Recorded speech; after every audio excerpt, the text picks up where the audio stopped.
What's up guys, I'm here in San Cristobal. It's about 6,000 feet above sea level here, and it's located in the most indigenous, or one of the most indigenous states in all of Mexico. And as far as speakers of an indigenous language, it also ranks as one of the highest. Here in San Cristobal, about a million and a half people speak an indigenous language, the two most popular of which being Tzeltal and Tzotzil. Tzeltal and Tzotzil are both Mayan languages, both of which originated from Chiapas, Mexico, but they're much more related to each other than they are to Mayan of the Yucatan or other Mayan languages. Here we have a diagram of all the different languages that descended from Proto-Mayan. As you can see, the Tzeltalian branch, which Tzotzil and Tzeltal are both a part of, is a completely different branch from Yucatecan Mayan, and they split off relatively early from Proto-Mayan.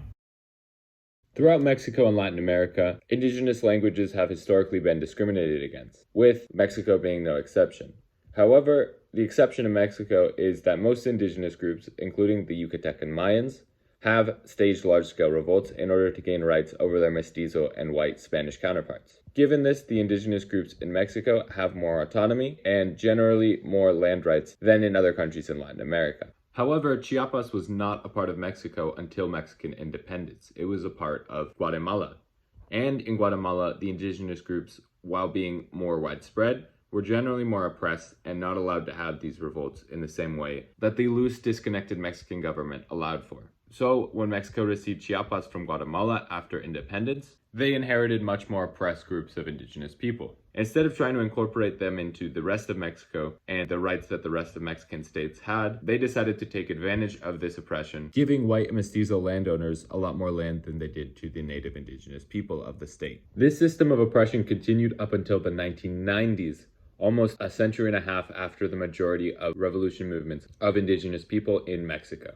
However, on December 31st of 1993 and January 1st of 1994, armed Zapatista rebels marched into the majority of cities in eastern Chiapas, dressed in traditional Tzeltal, Tzotzil, and Tojolabal costumes, and touting AK-47s and machine guns. They occupied the majority of these cities for only a week, but Ocosingo was occupied for 2 full weeks, and leading to the most violent conflicts of the whole revolt.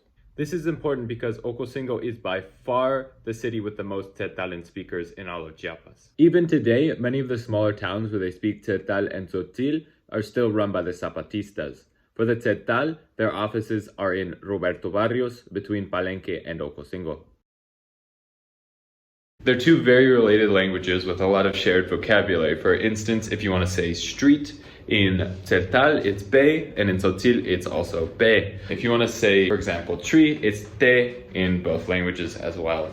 Tal is to come or arrive in both languages. So if we want to say man or person, we say winik. And then if we want to make that plural, we say winiktik. And that holds the same for Tzotzil. The grammar and the pronunciation is almost the same. In both languages, this tik plural marker can be used on the majority of nouns. For example, the word tree, te, we can add that plural marker to make te tik, or trees, plural. And then when you get into some other vocabulary, it starts changing. To say I in Tzotzil is von, and in Tzeltal we say hon. To say you in Tzotzil we say vot, and in Tzeltal we say hat. If you want to say he, in both Tzotzil and Tzeltal, you just say ha.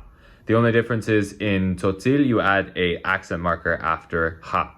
In Tzeltal, that accent marker does not exist with this word. If you want to say we, you say votik in Tzotzil, and in Tzeltal, you say hotik. That tik at the end of votik and hotik is the same plural marker that we use on nouns. That's the same plural marker that we saw change winik for man into winiktik, men or people. So adding that tik on most nouns also gives us the sense of plurality. And when we say votik, we're saying I plus the plural marker. And the meaning that gives us is we. In addition to the basic pronouns, if you put an a after the pronoun in either of the languages, you make it something that you are. So if you say vone maestro in Tzotzil, I am a teacher is what you're saying with vone maestro. But if you just say von maestro, it's not technically correct because you don't have that a particle after it. The same in Tzeltal, if you say hone maestro, you are saying that you are a teacher. But if you leave out that hon maestro also sounds incorrect. They'll probably understand what you're trying to say, but it sounds unnatural and incorrect, and there's a good chance they might not know what you're saying. So now we're going to look at an example sentence, and the first one we're going to look at is, what's your name?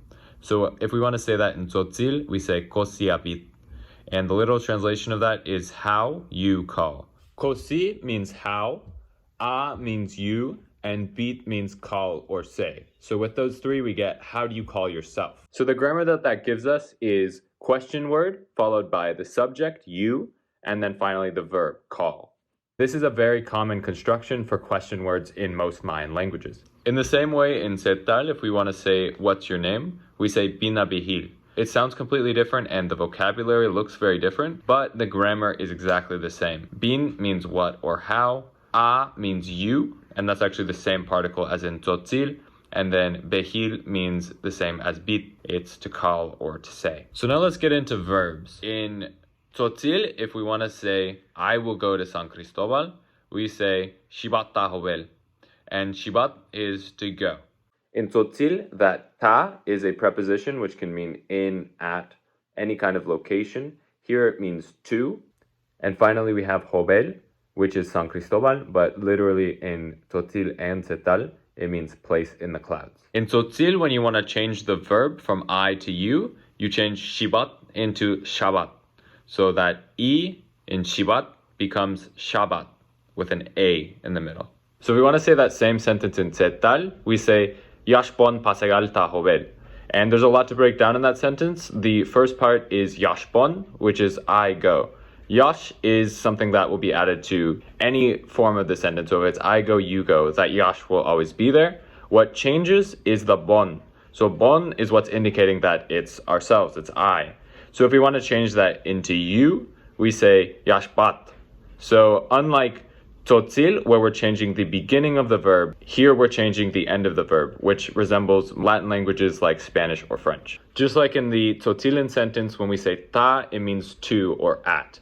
That preposition is the same in both languages and functions exactly the same. Hovel is also the same in both languages because that city developed culturally as the same place. Hovel means place in the clouds in both languages. But for me, when I hear Tzeltal, some of the sounds such as ha'al, it sounds a lot more like Arabic when you make that glottal sound, because you're not completely cutting off the air, you're not completely cutting off the sound that you're making. Instead, you're making a kind of sound. Tzotzil also has some sounds that sound to me distinctly Arabic. For example, some of the consonants that they use. But that glottal sound, that sound, is very distinctly Tzeltal. While no varieties of Tzeltal are tonal, there is one variety of Tzotzil that uses two tones, one rising and one flat tone, just like Mayan of the Yucatan. This variety is spoken in San Bartolome, a small town in the northwest of Chiapas. This is quite rare for Mayan languages, and out of 30 total Mayan languages between Guatemala and Mexico, only 4 of them use tones, including San Bartolome Tzotzil. Tones in Mayan languages resemble those in Chinese or Vietnamese, where changing the tone of the word will change the meaning, without changing any other pronunciation in the word. So for example, in Yucatec and Mayan, if we say mis, it means cat. But if we say mis, it means to clean something. It's theorized that Proto-Mayan was a tonal language, and thus all Mayan languages were at one point tonal. This is, however, hard to prove, given that most Mayan languages are now not tonal, and Proto-Mayan was a language that was spoken a very long time ago. So I hope you guys enjoyed this video and learned a little bit about Tzeltal and Tzotzil. If you guys have interest in learning either of these languages to a further extent, I highly recommend learning Spanish first, as most indigenous languages of Latin America become a lot more accessible if you can communicate with people in Spanish and you can learn the language through Spanish. For Tzeltal and Tzotzil, most of the dictionaries that are available will be in Spanish, and it'll be quite hard to find a good amount of information about these languages in English. As always, if you guys like this video, make sure to give it a like and subscribe, and I'll see you guys in the next one.